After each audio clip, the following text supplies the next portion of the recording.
नमस्कार, कशिश न्यूज देख रहे हैं आप और मैं हूं आपके साथ तान्या चौधरी। वक्त हो चला है मिड डे बुलेटिन का। एनडीए में सीट शेयरिंग को लेकर खींचतान थमता नजर नहीं आ रहा है। एक के बाद एक एनडीए नेताओं ने सोशल मीडिया पोस्ट कर नाराजगी की खबरों का खंडन किया है। पहले डिप्टी सीएम सम्राट चौधरी, फिर उपेंद्र कुशवाहा और चिराग पासवान ने सोशल मीडिया पर पोस्ट किया। नेताओं ने कहा कि सीट शेयरिंग हुई है, कौन दल किस सीट पर चुनाव लड़ेंगे इसकी चर्चा अंतिम दौर में है और एनडीए मोदी और नीतीश के नेतृत्व में पूरी तरह से एकजुट है। तो एक बार फिर से आपको बता दें कि एनडीए में सीट शेयरिंग को लेकर खींचतान थमता अब नजर आ रहा है। एक के बाद एक सभी नेताओं ने, सभी घटक दलों के नेताओं ने सोशल मीडिया पोस्ट कर नाराजगी की खबरों का खंडन किया है और बताया है कि एनडीए में सब कुछ ऑल इज वेल है। सबसे पहले डिप्टी सीएम सम्राट चौधरी और फिर उपेंद्र कुशवाहा और उसके बाद चिराग पासवान ने सोशल मीडिया पर पोस्ट किया और नेताओं ने कहा कि सीट शेयरिंग हुई है, कौन दल किस सीट पर चुनाव लड़ेंगे इसकी चर्चा अंतिम दौर में है। एनडीए मोदी और नीतीश के नेतृत्व में पूरी तरह से एकजुट है।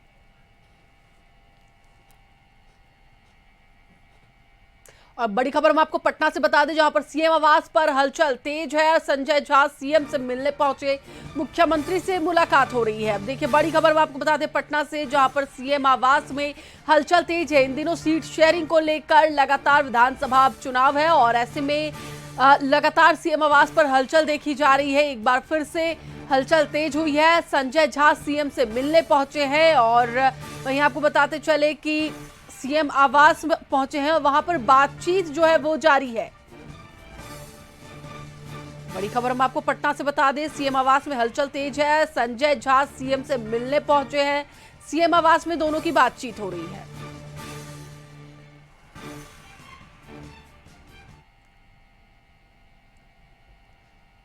तो चलिए इसी पर अधिक बातचीत के लिए हमारे साथ ब्यूरो हेड राजीव रंजन जुड़े हुए हैं, उनसे बात करेंगे। राजीव जी, एक बार फिर से सीएम आवास के बाहर हलचल तेज हो गई है। संजय झा मिलने के लिए पहुंचे हैं और कहीं ना कहीं सीट शेयरिंग और जो सीटों का बंटवारा हुआ है, किन सीट पर किसको लड़ना है, इन सभी चीजों को लेकर लगातार बातचीत चल रही है। जी देखिए तान्या, हम इस समय सीएम आवास के ठीक सामने हैं और जो बातचीत चल रही है उससे पहले एक तस्वीर भी दिखा देते हैं। सामने में गोपाल मंडल जो हैं, विधायक हैं जदयू के, वो धरना पे बैठे हैं और उनका कहना है कि उन्हें सीएम से मिलवाया जाए, लेकिन अभी तक उनको सीएम से मिलना नहीं हो पाया है। और इस तरफ थोड़ा सा दिखा देने की कोशिश कर रहे हैं कि यहाँ कुर्था विधानसभा से सीमा कुशवाहा पहुंची हैं अपने फॉलोअर्स यानी कि कार्यकर्ताओं के साथ, और ये लोग धरना पे बैठ गए हैं। इन लोगों की भी मांग है कि सीएम से मिलवाया जाए। सीएम से ये लोग बात करेंगे और सीएम से जब बात हो जाएगी तो सीएम जब इनको बता देंगे सारी बातें तो ये लोग वापस भी चले जाएंगे। किस चीज को लेकर के आप धरना पे बैठ गए? हम मुख्यमंत्री से मिलने के लिए बैठे हुए हैं। हमको टिकट कंफर्म था। हम सदैव सिंह की पत्नी है रिंकू कुशवाहा, कुर्था से 10 साल विधायक रहे हैं। 20 में चुनाव हार गए थे।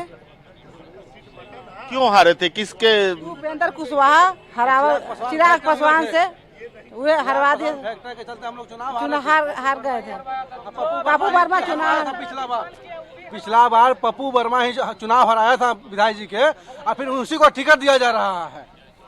बताइए कि हराने वाला को टिकट मिलेगा तो ये कैसे होगा? बताइए। विधानसभा क्षेत्र में दलालों 10 साल विधायक लगातार रह चुके हैं। तीसरा बार में चिराग पासवान फैक्टर हुए हैं, उपेंद्र कुशवाहा हुए, उसके वजह से हम लोग हार गए। और ज्यादा हराने वाला पप्पू वर्मा।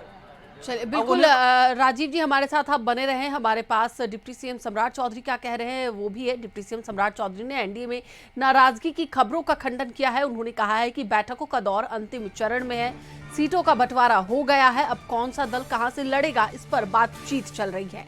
अगले कुछ घंटे में सारी चीज क्लियर हो जाएगी। नीतीश की नाराजगी की भी सम्राट चौधरी ने खंडन किया है।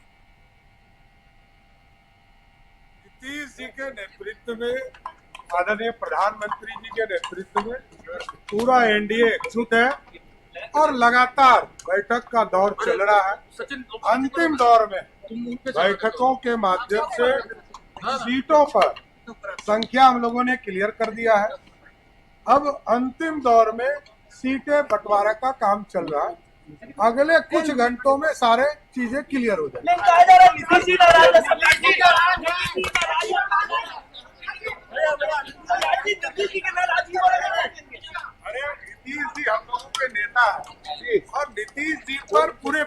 का बिहार की जनता का फोकस है। बिहार की जनता नीतीश कुमार जी और मोदी जी के नेतृत्व में काम। हमारे साथ हमारे विशेष संवाददाता राजीव रंजन जुड़े हुए हैं, उनसे बात करेंगे। राजीव जी, देखिए, सम्राट चौधरी ने भी अब कह दिया है कि कोई नाराजगी नहीं है, बातचीत चल रही है, कुछ ही समय में सब कुछ क्लियर हो जाएगा कि कौन सा प्रत्याशी कौन सी सीट से चुनाव लड़ेगा और नीतीश जी के नेतृत्व में ही बिहार की सरकार बनने जा रही है। जी तान्या, यही बात है। अभी कुछ देर पहले संजय झा गए हैं सीएम से मिलने के लिए और उधर भाजपा मीडिया सेल का वर्कशॉप चल रहा है होटल चाणक्य में, दरबार हॉल में।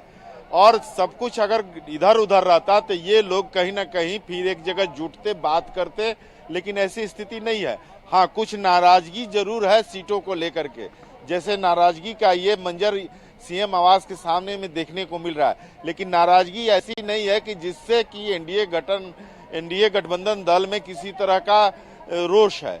ये सिर्फ और सिर्फ कुछ लोगों के टिकट कटे हैं, उनकी नाराजगी है। और रह गई बात कि एनडीए में सब कुछ ठीक नहीं रहता तो फिर ये सारी कवायद क्यों होती कि जो एक तरफ भाजपा अपनी बैठक कर रही है, एक तरफ जदयू अपनी बैठक कर रही है, संजय झा अंदर गए हैं, तो सब कुछ ठीक है। लेकिन कुछ चीज को लेकर के कुछ नेताओं की नाराजगी हो सकती है। सीएम की थोड़ी नाराजगी भी देखने को मिली थी जब रत्नेश सदा का टिकट कटा था, तो रत्नेश सदा को भी सिंबल दे दिया गया है। तो अब कोई ऐसी बात नहीं आ रही है। ये सिर्फ और सिर्फ अभी क्या है कि जिस जिस सीट पर कौन कौन उम्मीदवार होंगे इसको लेके मंथन चल रहा है, इसी को लेकर के तैयारी चल रही है और उम्मीदवारों के नाम फाइनल किए जा रहे हैं। और एनडीए के घटक दल के जितनी भी पार्टियां हैं, जितने भी उम्मीदवार बनाए जाएंगे, उनको 15, 16, 17 और 18 4 दिनों में नामांकन करना है। और उन 4 दिनों में जितने भी उम्मीदवार नामांकन करेंगे, हर उम्मीदवार के साथ कोई न कोई बड़ा घटक दल का, एनडीए घटक दल का, पार्टी का कोई बड़ा या नेता उनके साथ रहेगा। तो ये एक स्ट्रेटजी बनी है। वैसी स्थिति में अब देखना होगा कि क्या अंदर खाने और भी चल रहा है, ये बताने की अभी पता नहीं चल पा रहा है। लेकिन वो जब सामने आएगा, जब एक प्लेटफॉर्म पर सभी दल के नेता बैठेंगे और जब प्रेस कॉन्फ्रेंस होगा, उसमें नामों की घोषणा होगी, तब बात सामने आएगी। तान्या, बिल्कुल राजीव जी, देखिए, सबसे बड़ी बात है कि सभी नेता जो हैं अब बोल रहे हैं कि ऑल इज वेल। और इसके पहले अगर बात कर ले तो उपेंद्र कुशवाहा ने खुद अपने सोशल मीडिया के जरिए कुछ शायरी लिखी, उसमें बताया कि ठीक है, हम जलने के लिए तैयार है। उधर जीतन राम मांझी भी थोड़े से नाराज थे, लेकिन उन्होंने फिर कहा कि ठीक है, हम एनडीए के साथ हैं। तो दोनों ही नेताओं में थोड़ी ना थोड़ी नाराजगी थी, जिन्होंने अपने अपने सोशल मीडिया पोस्ट के जरिए बताया। लेकिन फिर बाद में दोनों का कहना है कि सब कुछ ठीक है, हम साथ में चुनाव लड़ेंगे। तो कहीं ना कहीं बीजेपी सभी को इंटैक्ट रखने की बार बार कोशिश कर रही है, पांचों दल एक साथ रहे और एनडीए जो है वो चुनाव में उतरे पूरे फुल पावर के साथ, इसकी कोशिश की जा रही है। जी देखिए, अभी 1 घंटा पहले उपेंद्र कुशवाहा का एक पोस्ट आया है। एनडीए दलों में सीट संख्या का विषय सौहार्दपूर्ण बातचीत में पूरा हो चुका है। कौन दल किस सीट पर लड़ेगा, यह चर्चा भी सकारात्मक बातचीत के साथ अंतिम दौर में है, ये लिखा है उपेंद्र कुशवाहा ने। उसके पहले उनकी नाराजगी कल देखी जा रही थी, लेकिन अब वो नाराजगी उपेंद्र कुशवाहा की समाप्त हो गई है और इसमें उन्होंने स्पष्ट कर दिया है कि अब इसमें कोई भी नाराजगी नहीं है। अब रह गई बात कि कौन किस दल को ये सीट मिला है और उस पर कौन उम्मीदवार होंगे, उसका भी चर्चा हो रहा है और वो अंतिम दौर में है। इसका मतलब कि उपेंद्र कुशवाहा की नाराजगी समाप्त हो गई है। और जीतन राम मांझी की बात कर ले तो उनकी नाराजगी थी, अभी भी नाराज हैं, लेकिन कहीं से भी ये नहीं कह रहे हैं कि वो एनडीए के साथ नहीं है या फिर एनडीए को जिताने में उनकी सहभागिता नहीं रहेगी। ये कहीं उन्होंने नहीं बोला है। उनका एक ही तर्क था कि उनको कम से कम 8 विधायक होने चाहिए, जिसके लिए रीजनल पार्टी का जो तगमा है वो मिल जाएगा चुनाव आयोग से। इसके लिए वो प्रयासरत थे। अब जब नहीं मिला है, 6 ही सीट मिली है, तो उनकी नाराजगी होते हुए भी वो एनडीए के साथ इंपैक्ट है। बिल्कुल राजीव जी, उन्होंने साफ कह दिया है कि वो एनडीए के लिए ही रहेंगे और एनडीए के लिए प्रचार प्रसार होगा। हालांकि देखिए, अगर सीट शेयरिंग की बात कर ले तो 6-6 सीटें दोनों पार्टियों को मिली है। चिराग पासवान के पास अधिक सीटें हैं और कोशिश ये है उनकी कि वो सभी सीटों पर अधिक से अधिक अपना स्ट्राइक रेट रखें। जिस तरीके से लोकसभा में उन्होंने पूरे दमखम के साथ 5 सीटों पर उन्होंने अपने प्रत्याशी उतारे और 5 पर जीत हुई, उसी तरीके से इस बार भी वो चाह रहे हैं कि किसी भी तरीके से जो स्ट्राइक रेट है वो कम नहीं रहे।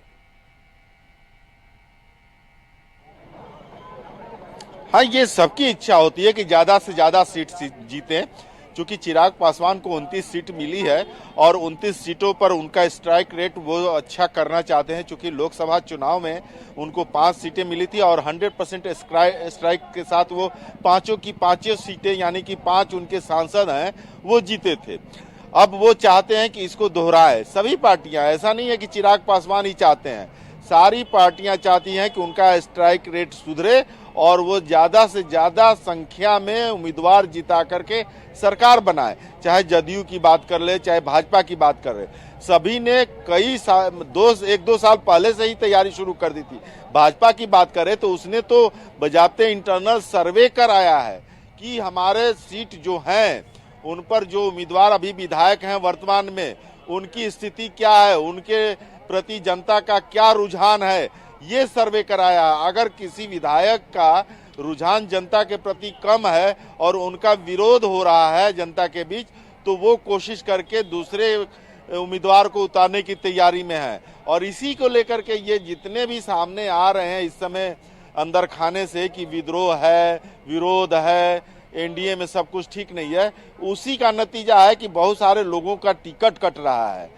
चूंकि सर्वे, इंटरनल सर्वे में जिनका टिकट कट रहा है उनकी स्थिति ठीक नहीं है और वो चुनाव शायद जीत पाएंगे, ये कहना है भाजपा का, उसी के तहत टिकट काटा जा रहा है। तो ये जितने भी कवायद हो रहे हैं सिर्फ इसी चीज के लिए कवायद हो रहा है कि ज्यादा से ज्यादा सीट जीत करके यहाँ के बिहार विधानसभा 2025 के चुनाव में अच्छी सरकार, मजबूत सरकार और टिकाऊ सरकार बनाया जा सके। चलिए, बिल्कुल, बहुत बहुत धन्यवाद राजीव जी पूरी बातचीत के लिए। तो एक बार फिर से आपको बताते चले कि सभी ने अब कह दिया कि एनडीए में सब कुछ ऑल इज वेल है, सब कुछ अच्छे से है और जल्द ही सब कुछ क्लियर भी हो जाएगा।